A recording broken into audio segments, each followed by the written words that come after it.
episode aired on June 8th, 2010, and to say that I was obsessed with discovering A's identity would be an understatement. Every week, I would tune in to watch the liars face more torment and fail to solve the mystery that plagued their lives. As did I. It's no surprise that I was among the thousands or maybe even millions of fans who were disappointed at this nonsensical CC reveal. But imagine if the writers cared more about an amazing story over shock value.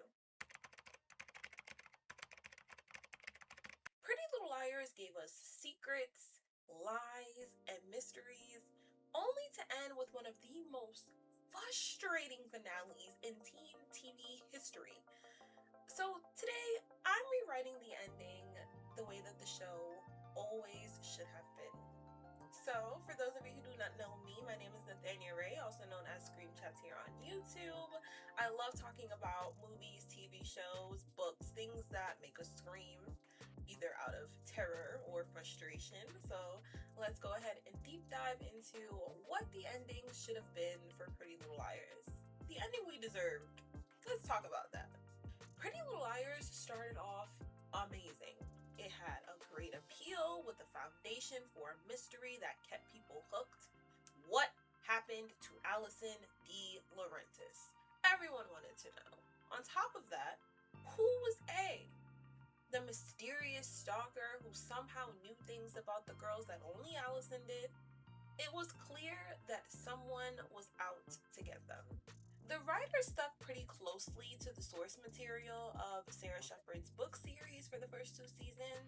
The groundwork was laid, and the writing still made sense at that point. The promise of a tangible mystery with clues woven throughout, layering in conflicts like betrayal, it hadn't yet been broken.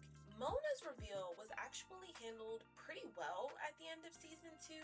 She was a show regular with an established relationship with each of the liars. Mona and Hanna, they'd been best friends in middle school, and then Alison stole her, and then Alison disappeared, and then Hanna and Mona became friends again and got popular together. Mona was rivals with Spencer, right? Anything she could take from Spencer, she would. The fashion show, oh my gosh, Mona was so slick. It's actually, when you look back, in hindsight, it's kind of obvious that Mona was A. Like, the fashion episode especially, oh my gosh, when they had the video switch out with No Pawn DJing, and then, oh my gosh, the Mrs. De Laurentiis had the girls wearing Alison's clothes. That episode was so great. So great. But anyway, Mona did have fewer interactions with Aria and Emily in the first 2 seasons, but they both have very clear, very blatant opinions about that girl, okay? When she handed out those Camp Mona invitations, they couldn't look for the garbage can fast enough.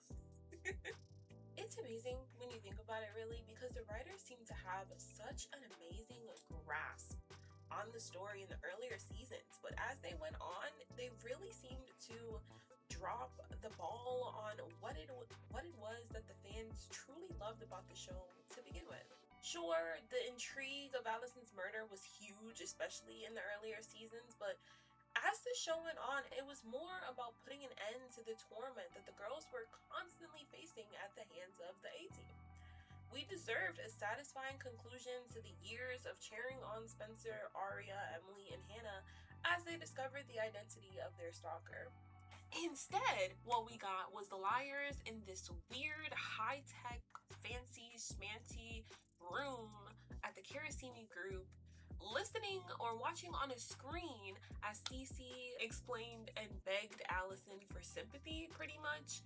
They didn't get any opportunity to ask Cece questions. Hanna, Spencer, Aria, Emily, they should have been in the room with Cece during the reveal. Point blank period. And also, we should have got a tussle. At least at the end of season 2, Spencer and Mona got to interact during that reveal. You could see Spencer and Mona kind of struggling, and Hanna almost tried to hit her with the car. That was a great parallel, right? That reveal was so intense. There was so much going on. It was so chaotic. But then when you have the CC reveal, what's really going on? It's this prom, but they're not at prom. No one else is really involved. They're on the roof, and Shower Harvey has like dynamite or something. Like, it's so unserious and so ridiculous. I will say though, season 5 was amazing. Alison in jail, the dollhouse, the scandal, the drama, the tension. Yet they dropped the ball with an incoherent, tacky reveal for the sake of keeping the story unpredictable. But what if the writers got it right? I think everyone agrees when we say the Dollhouse episodes were peak, right? It is widely said among fans that these episodes should have been stretched out for the entirety of season 6. The canon timeline only gave us 2 episodes, including like this 3 weeks later tag. But in my timeline, Dollhouse would be spanned over 10 episodes. So we have 6A, and then 6B, we have the time jump. I'm gonna keep the time jump. We'll talk about that in a little while. But for now, the Dollhouse will be spanned over 10 episodes, and we'll talk about what that looks like in a bit. It would be spent allowing the audience to sit with the girls in their agony. So if you're interested in knowing who I would decide to have my A be, go ahead and keep on watching. Before we get into the big reveal of who would be A in my timeline though, we're gonna have to go back a couple seasons and make some changes so everything will fall into place a little bit more seamlessly. And we're gonna start with season 3. Now, I'm gonna full out scrap the storyline about Maya's stalker. In the canon timeline, Emily is approached by a man named Nate St. Germain, claiming to be Maya's cousin. He befriends her and they bond over the shared loss of Maya. He tries to pursue this like romantic relationship with Emily, and she turns him down because she's gay as hell. And then pissed off that Emily rejected him even though she's gay as hell, like, boy, he was with your girl cousin. What's wrong with you? Anyway, pissed off that Emily rejected him, he ends up going after Jenna, who also eventually rejects him too. It turned out though that this Nate guy was not actually Maya's cousin, but instead the stalker that took her life, and he befriended Emily so that he could take her life too, I guess. I never really understood his motives. It was like, you stole Maya from me or something, but like, Emily knew her first because Nate met her at True North. He, I guess, fell in love with her, they dated, and she turned him down when she left and got back with Emily, but she didn't take Maya from you, honey bunny. You took Maya from the world. So what are you talking about? Anyway, I hate that storyline. We're dropping it. Plus, it had nothing to do with the overarching narrative. It made Mona's clue, the whole Maya knew in the, what is it, Are You Crazy episode? Where I think it's just titled Crazy. It's season 3, episode 7, I believe. I think it's Crazy. When Mona goes that riddle that ends up being Maya knew, and it led them to Maya's website. We're gonna bring that back. We're gonna make it actually relevant instead of it just being something that Maya and Cece were using with the liars, because I think that's all it really was in the show. I think Mona and Cece were really just playing games with them, and that was it. They were just having fun and trying to torment the girls. So I will say though that the Nate St. Germain character was not necessarily a bad inclusion. I just don't like the Lyndon James stalker part of it all.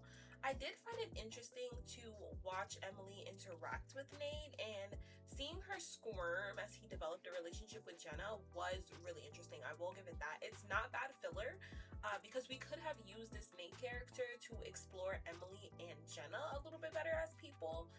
Emily is known as as the most boring of the liars, and that nuance that could have been explored here is a wasted opportunity. So I would have used that relationship to fill in that space instead of the Lyndon James plot line that we got.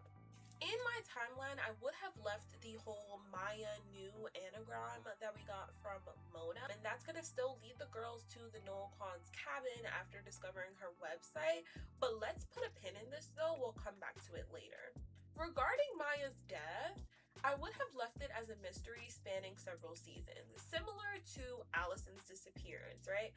Emily would never forget Maya or ever even really get over her death. This would be something that she's grappling with in every relationship, and I would make it the catalyst for her relationship with Paige to ultimately fail. Not because of Paige's overbearing nature, which is kind of what happens in the canon timeline, plus Paige goes away to school, so that also plays a factor in it, but I would have it so that Emily was still in love with the ghost of Maya and terrified of getting Paige killed as well with this whole, stalkerish A shenanigan. Guys, excuse my leg. I'm genuinely very comfy and I want this to be a very cozy kind of channel, so I hope you guys can also chill and just chat with me and just hang out. I would love to hear your thoughts in the comments below. If you are enjoying this video, also please give it a like. This is a new channel that I'm trying to bring off the ground, so every little like, comment, share, subscription, it all makes a big difference. Thanks.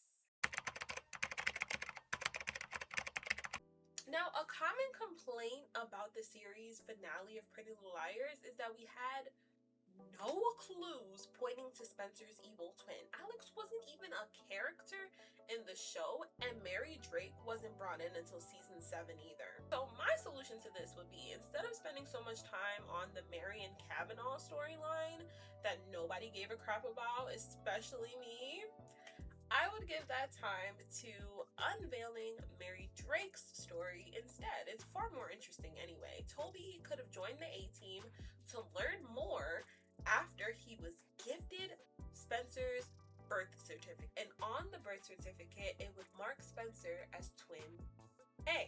And it would list Peter Hastings as the birth father, and it would list Mary Drake as the birth mother. So now this is opening many questions for Toby, and he doesn't know what the hell is going on. What the hell is this? And A is going to tell him, you need to do this if you want more information. You need to do this if you want to know who Mary Drake is.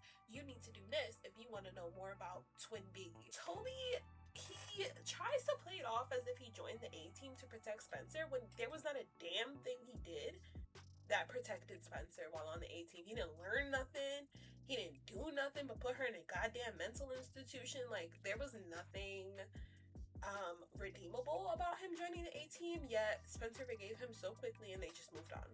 But with my timeline, this would be because Toby actually cared about Spencer and he was trying to help her in a misguided way. It's granted, he would still be wrong to join the A-team in this scenario instead of talking to Spencer and asking her questions and getting her to hound her family, which, let's be honest, I'm sure Peter Hastings would not have answered any of Spencer's questions regarding a Mary Drake. It still would have been nice to see Spencer and Toby actually conversing about it and him not hiding everything from her. I guess that is a double standard though, right? Because Spencer was hiding quite a bit from Toby. All of the liars were hiding a lot from their boyfriends. They are liars, in fact.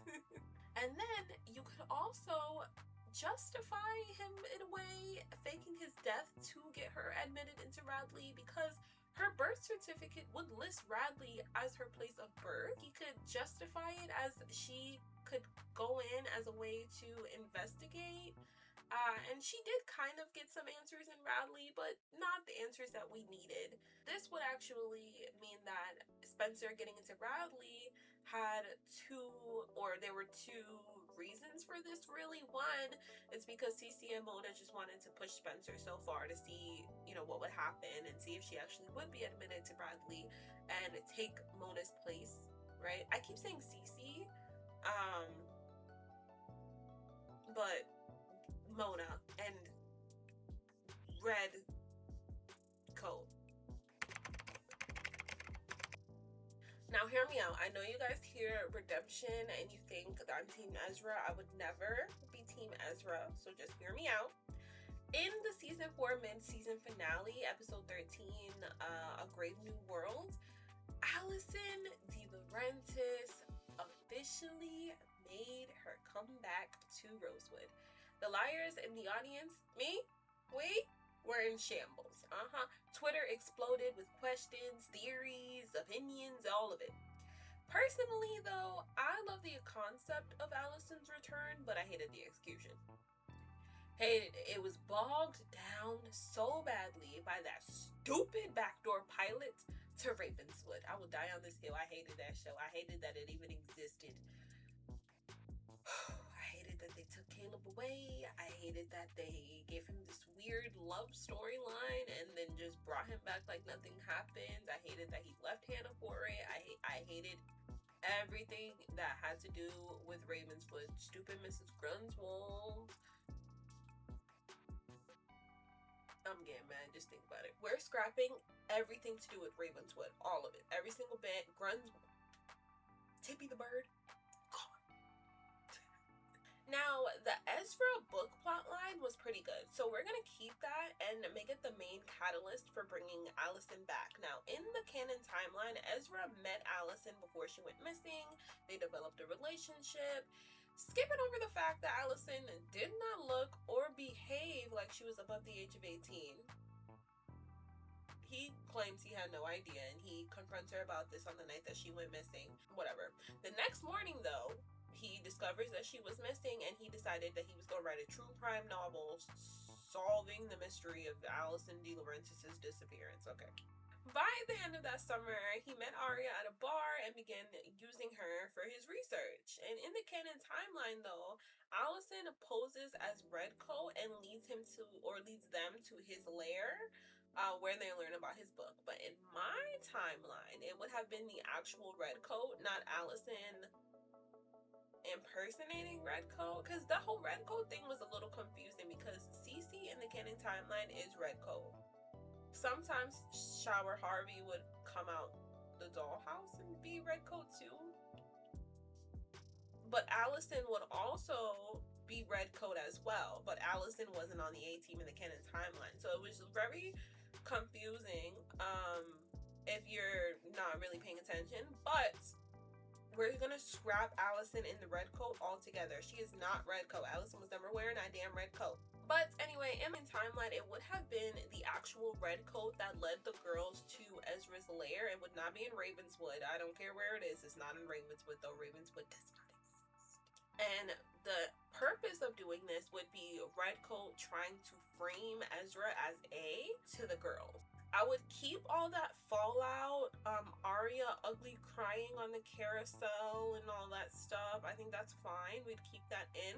So in my timeline, he would still gift Aria his manuscript with the hopes of her being able to look through it and maybe find a valuable suspect. But the difference would be that I would have Ezra genuinely swear to Aria that he will find out, one, what happened to Alison, and two, who is A, who has been tormenting them all this time. And he's gonna try his best to really stick to his promise, and that is where the whole redemption part comes from, not him being redeemed for being a predator, because he's still gonna be a predator regardless. It's Ezra freaking Fitz, let's be fair.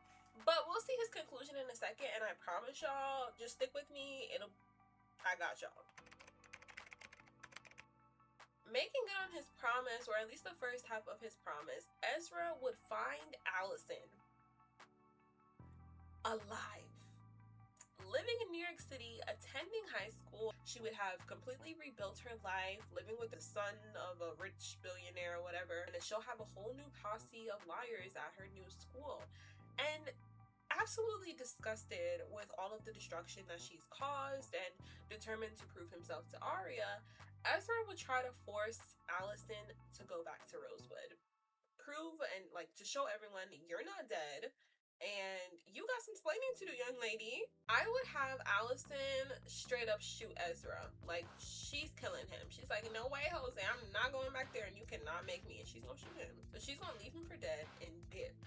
But the way I would end that episode, so instead of having it where they're in the theater and Shauna comes in and attacks them and everything, I would instead have that ending be Alison shooting Ezra and trying to run away, whilst Black Hoodie and Redcoat see this happen. They're witnessing it. They followed Ezra and discovered Alison in this moment as well, and now they have kidnapped Alison.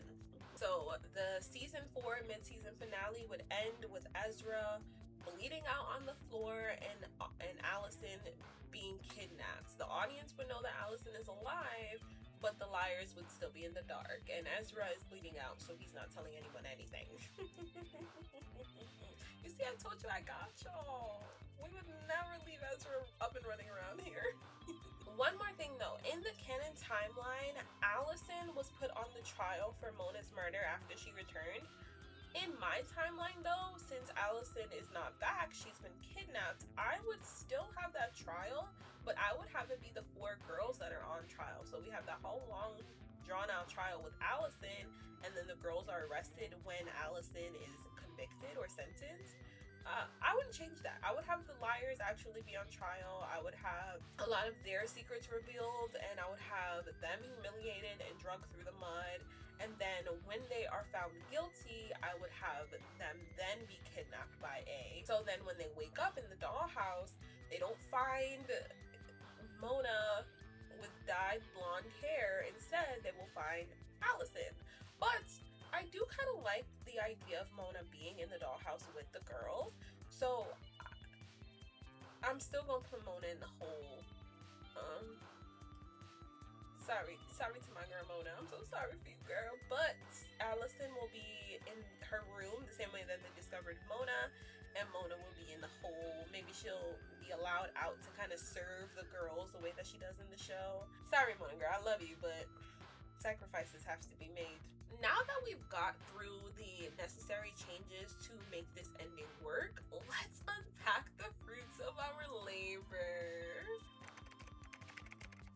As discussed earlier, I would stretch out the Dollhouse episodes into 10 episodes to flesh out the girls' torment, the impact that it had on their relationships with one another, as well as with Alison, the discovery of Mona in the hole, the breadcrumbs that make Charles's reveal feel earned later on. I would sprinkle all that in throughout the 10 episodes. And there would be a major emphasis on the girls not trusting Alison. Cause girl, where you been? What the hell? You been here this whole time? I don't believe you. Hanna, she saw Alison in the hospital. That was you in the hospital, girl. You were not here. You were in the hospital. Emily, I saw you outside the barn. You pulled me out the barn. Was that real? Oh, well, you pulled us out the fire, I would say. And it's like, where were you all this time? Because you weren't in this dollhouse this whole time. There's no way you were, because we've seen you. And she would avoid talking about it like the plague. She would be answering in riddles the way she always did when she came back, all mysterious, lying through her teeth, trying to avoid the truth, always trying to sound smarter than you are. Like, girl, you are in a dungeon. Cut it out. And A is not playing any games with Alison either. They would quickly expose her for her lies and her truth, showing the girls pictures of her in New York, having a great time with new friends, a new family, a new life, just living her best one, and while the girls were in shambles this whole time. I would also have the girls straight up double down on Alison. I'm gonna have Spencer physically attack her. But this would cause Emily to kind of sympathize with Alison. Y'all know how Emily is. She's gonna feel bad for her, and she's gonna want to take her side. And Alison, of course, is gonna take full advantage of that situation and get, Emily on her side. So at some point, Mona will be released from the hole, and there will be an even division amongst the girls in the dollhouse. Spencer, Hanna, and Mona would sharply rival Aria, Alison, and Emily as they try to endure the daily tasks that A forces them into. So in the canon timeline, we had lots of games, right? Hanna talked about this briefly with her mom, and we saw flashes of it as well. Who deserves food today? You or her? Who's gonna get shocked? Or pick someone to shock, or I'll shock you. All these types of games, right? But we're not doing this little 3 weeks later and just random teeny bitty flashbacks. We're actually going to explore what goes on in the dollhouse together. So I would have literally each day would be something new, a different activity or task that A has set out for them. So the first day of torture would be them all being forced into a tea party at the De Laurentiis house, or in the fake De Laurentiis living room. Day 2 would be an exam that the girls are forced to take. It would be in a fake classroom. We have the fake gym, right, that they had this prom in. There's no reason why A couldn't have had like a fake classroom set up somewhere in that dollhouse. So they have a fake classroom. They're set to go in there. They have to take an exam. And this exam will be quizzes on lies that the other girls have told them specifically. So like, for example, I'm sure there's things that Aria has flat out lied to Spencer about, right? That would be a multiple choice question, like what happened in this scenario with Aria? A, B, C, or D. A would be whatever option Aria's lie was, and D would be what actually happened. And um and after the quiz is done, obviously they're gonna get the answers and everything, and that will cause further division, because what do you mean you lied about this? Why? And it's gonna cause a bunch of drama within the girls. It's gonna cause a huge blow and even further division. Day 3 would be a game of truth or dare that they're meant to play with one another, and of course the cycle will continue with each day having a new activity that is meant to further divide the girls. Unlike the canon timeline, I would have the reveal be in the dollhouse, because again, that's what we deserve. I would keep the girls trying to escape, but I would put that in episode 9, where the girls are forced to listen to comments from their friends and their families bashing them. So it would be clips that A had recorded over the years, looped on a loop, playing over and over and over again for the girls to keep hearing in their bedroom. So for example, it could be the scene where Aria's mom had expressed a disappointment in her after she was like, you want to send me to boarding school? Fine, I'm gonna report dad for sleeping with his students to the university board. Now what? Y'all remember that episode? Yeah, so there was a scene after that where her mom had expressed extreme disappointment and disdain for her. Like, girl, I've never been so disappointed in you, never been so shocked by you. And the silence that your father had on the other end of the phone when I shared that shit with him, I was disgusting and appalled by you, girl. So that I would have things like that being played on a loop over and over again, and it doesn't necessarily have to be conversations that were had with the liars, right? It could be things that are being said about them behind their backs that A was able to capture. And I think that that would be great at breaking down the girls psychologically even more than they already were, right? Like in the canon timeline, I would still have the girls attempt to escape and fail miserably, leaving them outside with the music playing in that thunderstorm with their dresses. Well, maybe they don't need the dresses, right? Because this is this day where they're just listening to their loved ones talk shit about them on a loop, so they don't need to be dressed in prom dresses. We'll save the big dressy episode for episode 10, and we'll talk about that in a minute. But I would have this scene as a place for the girls to make up and kind of talk about the things that have happened to them over the last 9 episodes, find some kind of common ground. Even Mona and Alison would have like this kind of heartfelt moment. Now, I'm not going full Alison redemption arc, so don't just bear with me, but I would have them have this kind of moment where Alison is still kind of standoffish, but they are at least able to find some kind of common ground, even if it feels surface level as hell. So in episode 10, at the very beginning, I would have the episode start off with Hanna being awoken in the middle of the night by a loud crash followed by a struggle.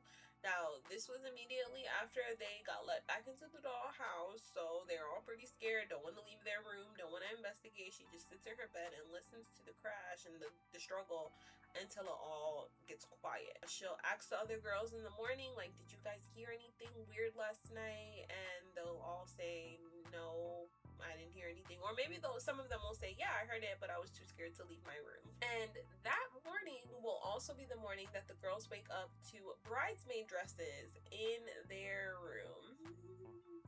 Hanna, Aria, Emily, Alison, Mona, they all have bridesmaid dresses. But this wedding event that would take place in episode 10 would be the replacement for the prom episode, right? Because little 2000, the prom from 6 years ago, we can scrap that. We don't need that. Who cares, right? Let's not. We're gonna do something that actually has a little more weight and feels a little more connected to the liars. So Spencer will have a wedding gown that she is wearing, and this will be the first time that she sees the liars, or the first time that she appears in the episode, because we're going to show all of the other girls finding their bridesmaid dresses, and they'll convene and they'll talk about, like, did you hear that crash, da, da, da, but Spencer will not be there. She will come into the episode in her white dress while the other girls are waiting for whoever the bride is to come down the aisle, and they'll be shocked to find Spencer in that white dress. She'll walk to the end of the aisle to a man in a mask, and he will reveal himself as Ren Kingston. Now, of course, the girls are all gonna gasp in unison from shock of it all, and he is gonna go into his full-blown monologue, and it turns out Bethany Young, y'all remember her, the girl who escaped from Raleigh to punish Jessica De Laurentiis for, hunching on her daddy, and ended up getting hit over the head by Mona and buried alive by Melissa. Yeah, that girl, turns out she and Ren had the same mother. Now, they had different fathers, and the storyline will be that Ren's father kind of lost his marbles, and he unalived their mother. So Ren and Bethany's mom was unalived by Ren's father. Bethany's father, he was like, this is too much. He picked up, took Bethany to the United States. They settled in Rosewood, but Bethany was so troubled by what she had witnessed that she ended up being institutionalized as well. And Ren, he was still pretty young at the time. He ended up getting bounced around to different group homes, still living in London. He eventually, got into college on scholarship and met Melissa. They ended up settling in PA, coincidentally, the same city where his sister had moved to with her dad. Ren eventually gets a job at Radley, and he discovers that his sister was there, but she ran away. He'll befriend Cece Drake there, Bethany's only friend at the time. At least that's what Cece claims, and he's gonna begin to help Cece. He's gonna adopt her almost as like a pseudo sister. And one day, Mona Vanderwall comes in as a patient. So between his clinical sessions with Mona and Cece's late night bathrobe visits, I do like Cece being the one to visit Mona and Radley in her bathrobe. I think that's so funny. And Mona confusing her for Alison. I do like that, so we're gonna keep that. But the pair together, Cece and Ren, will deduce that the liars killed his sister and used her death to fake Alison. Now, whether it was true or not, it's not. It became their motive for taking the game from Mona. And when Garrett and Wilden got killed, Cece will have gotten scared and want out of the whole situation. She's like, too many people is dying.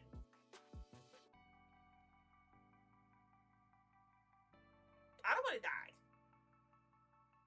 But this will be when Ren starts to blackmail her for her cooperation, and he is going to actually frame her for Wilden's murder. Initially, they were framing Hannah's mom, and that was such good television. I love that. But Wilden will actually kind of decide now, no, Cece needs to go down because she doesn't get to change her mind.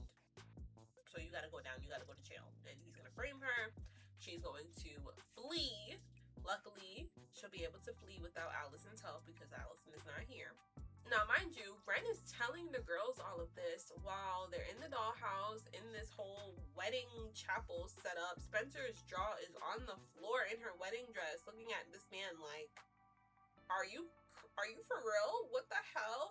And Mona is going to be the one to spring into action and kill Ren. I think that it would be appropriate for her to be the one to do this. I was debating between making it her or Alison. But genuinely, I feel like Mona deserves this because they did take the game from her. But Mona, she always has a thankless job, okay? Because the liars will be distraught by this. They're like ganging up on Mona like, I cannot believe you just killed this man. What is wrong with you? Like, his story was still kind of sad. Like, especially Emily, Aria, they're like, girl, that was too much. You're nuts. You're bananas. Whoa, Spencer especially is distraught. You know, she has a history with Ren, and it's a very complicated situation. She had deep feelings for him, but you know, now he's dead at the hands of Mona, who was stalker number one. But while all the chaos is a brew, I would have Alison just, guys, and then everyone, of course, would stop and all look at Alison, and she's gonna remind them, like, yo, we can go. We can get out of here now. He's gone. Ain't nobody keeping us but us. So let's get out of here.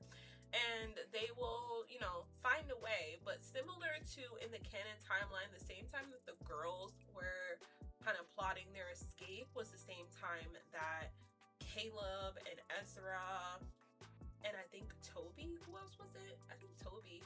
They were all trying to find the liars as well, and this kind of happened at the same time. I would keep that, but I would, obviously Ezra's gone. He was bleeding out on the floor somewhere. He's gone. He doesn't exist anymore. Instead, I would have Papa Fields, because there's no way Mr. Fields is not going on Liam Neeson with his baby girl gone missing, his only child. Okay, kiss my ass. Papa Fields, Caleb, and Mike Montgomery, because why did they give that boy any agency? Mona was his girl and Aria was his sister. I think he deserved a seat at the table, so I'm gonna give him one. And I would have it be those three that are the ones who discover where the girls are being hidden and kind of rescue them mid their breakout. So the girls do manage to escape the dollhouse and live an E-free life for several years until they're all brought back for a wedding. And this will be the wedding of Hanna and Caleb. So their first night back in town, though, there will be a murder. And it will be the murder of Melissa Hastings. In the canon timeline, we did Cece, but Cece's not as big of a character here. Here it is Ren, who, you know, is A. Now, this is episode 11, which would be marked as 6B, where the girls return for Hannah's wedding. She's getting married in Rosewood because she wants to do it at the Radley, where her mom is the manager. So the story would roughly be the same as the canon timeline, except, you know, of course, instead of trying to discover the killer of Cece Drake, we're trying to discover the killer of Melissa Hastings.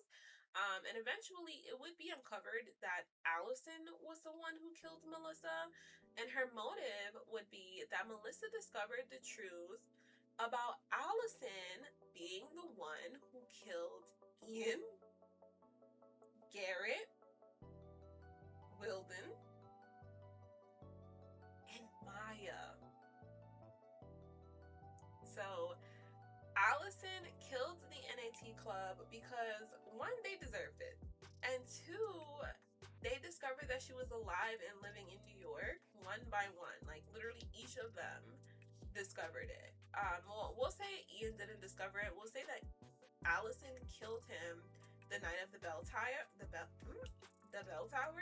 He survived the, you know, drop or whatever and walked away, but she found him in that barn and finished the job. Mona found his, you know, body and did the notes that she sent to the girls, or the you know, alarming note. She made that out of the Atex. Just like how Cece in the canon timeline found Jessica's body after not doing it herself, but she did film herself burying her mama auntie, and sent it to the liars to torment them. So I would kind of have a similar situation like that. Mona would find Ian's unalived body, and she would make the note and leave it for the girls to, you know, decipher. Let's talk about Maya's death, because I know that's the thing that everybody would want to know about. So we all remember the Maya knew leading into her website, leading them to Noel Khan's cabin, and they kind of cut off there. But let's remember, Noel Khan was one of the only people who knew that Alison was alive. So we'll say that Alison wanted to go to the masquerade ball, but she needed somewhere to lay low after. So she ended up at Noel Khan's cabin, not realizing that Maya was there. So Maya will see Alison, and Maya is like, girl, what the heck? I thought you were dead. And then Alison is like, I know who you are. You're the girl who's been, fraternizing with Emily. And Maya will get very defensive, like, yeah, girl, I've been with Emily. What you gonna do? Like, is there a problem? And, there will be a tussle, and Alison will take Maya out, and she will have no regrets because Alison is a menace. Always has been, always will be. I would end this whole debacle with Emily unaliving Alison. Now, I know that is a hot take, very hot take, very, very, very, very, very steaming hot take. However, I feel like that would have been a better conclusion or that would have been a better person for her to have her first kill rather than Lyndon James, who had nothing to do with the story. And I think there's something so dark and tragic about having Emily take out her first love to avenge Maya, right?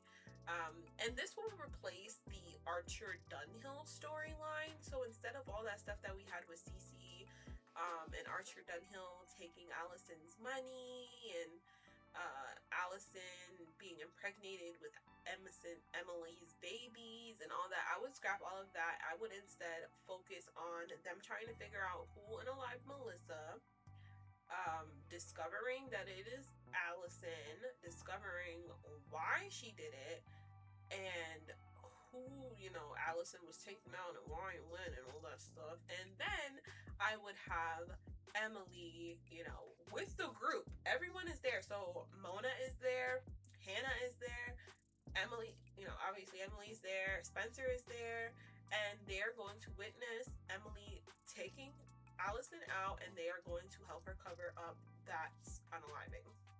Same way they did for Hanna in the canon timeline. And instead of it being Spencer who gets drunk with a cop and fumbles everything, I would instead have it be Aria, because Ezra's gone, so she has to have a new love triangle, of course. So I would still keep Liam because I like that character. I like what they do with him. I like the way that he kind of calls out everything that happened with her and Fitz, but they wouldn't have this here because Fitz is gone.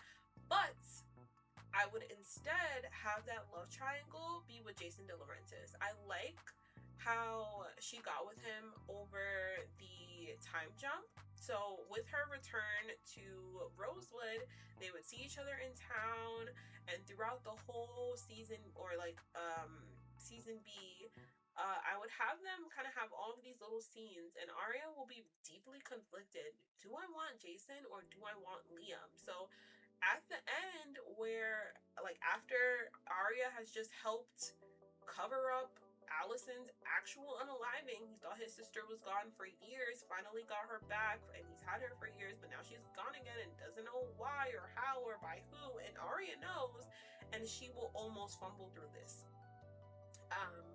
Jason would not discover the truth, but she would very much, it would be very high tension for the audience watching everything unravel, and I think that would be so much fun to play around with and explore. So the finale would wrap up about a month after Alison's unaliving, with no word from A, since Alison's, during the reception, Hanna will make a comment, how Hanna, how her mouth is. She would say something along the lines of I hope A is gone for good. And the camera will kind of pan in on Spencer, who will break the fourth wall in this moment with a wink, and she'll say, I think we're safe. So at that moment, the audience would get a flashback to that scene in the dollhouse where Hanna woke up to that crash and that struggle. And we will see Alex Drake meeting Ren as a little girl in London. And this wouldn't be so chaotic because we already knew that Alex existed. We knew that Spencer had a twin. We met Mary Drake in season 3 when Spencer Spencer was admitted into Radley. We knew about this character, we knew about the twin, and now we are seeing her and we are realizing she's been there this whole time. She knew Ren growing up. We got this reveal from Ren in 6A, right, where he explained that he had bounced around from group home to group home in London, abandoned by his sister, or not abandoned by his sister, but his sister had been taken away from him after his mother had been taken away from him, and he got this codependent relationship now with Alex Drake, who, let's remember, 6-7 years younger than him, so it's gross and disgusting all on its own, but it's what happened. We'll see Ren reconnecting with Alex when he moved back to London with Melissa at one point, and we'll see Ren telling Alex about the game and her falling in love with it, absolutely obsessed with this Spencer character who got the life she deserved, or the life she wanted. And Alex will actually be the one who came up with the concept for the Dollhouse. So finally, they'll show Alex killing the real Spencer in the Dollhouse and taking her place. So she was the one who came out in the wedding dress, right? Spencer was already gone by then, and the other girls had no clue. So this would mean that we had been watching Alex since the wedding scene of the Dollhouse with no idea that she had switched out Spencer. Hey guys, editing Nathania here, and I do just want to clarify that in this version of events, Ren is A. He's Black Hoodie, and CC Drake was Red Coat. However, when CC Drake got over the whole blackmail thing with Wilden, and she escaped and she went to Europe, in that scenario, Ren will say that he went back to London with Melissa, and his intention was to find Cece and make her come back. However, he ended up reconnecting with Alex Drake, told her about the game. She ended up making that, coming up with the concept for the Dollhouse, and then she became the new Red Coat. So Cece Drake was initially the Red Coat in this version, and then when Alex Drake came into the fold, after Ren reconnected with her in London and broke up with Melissa, then Alex Drake became a Red Coat. And I will also say the reason why she even became AD in the first place and was like so vengeful after Melissa's death was because when she took Spencer's place, she got close with Melissa. Spencer and Melissa were never really very close. But in this situation, Alex will have known about Melissa's kind of darkness, and I think Alex will connect with Melissa in a way that Spencer never really did. So when Melissa is unalived by Alison, this will genuinely impact Alex in a similar way to when Ren was unalived by Emily. So we'll say that. And we'll also say that in this situation, how Hanna was kidnapped and tortured a lot more excessively than the other girls, I will say that this will be given to Mona in season 6B or 7 because Alex is very resentful towards Mona for taking Ren out. And on rewatch, it would make a lot more sense because you would see the subtle differences in the way that Alex behaves and how she would adjust when people call her out for behaving strangely. Ultimately, I think this timeline is a lot more full circle. If you have any plot holes that maybe I have forgotten about, please comment them down below because I would love to hear them. And maybe fix them in a future video. But I had a lot of fun doing this, writing this, filming this, and paying this respect, this tribute to the characters and to the Pretty Little Liars fans. I'm a huge fan of this series myself. I would love to know your guys' thoughts, so please leave a comment down below. Let's chat about it. Okay, bye guys.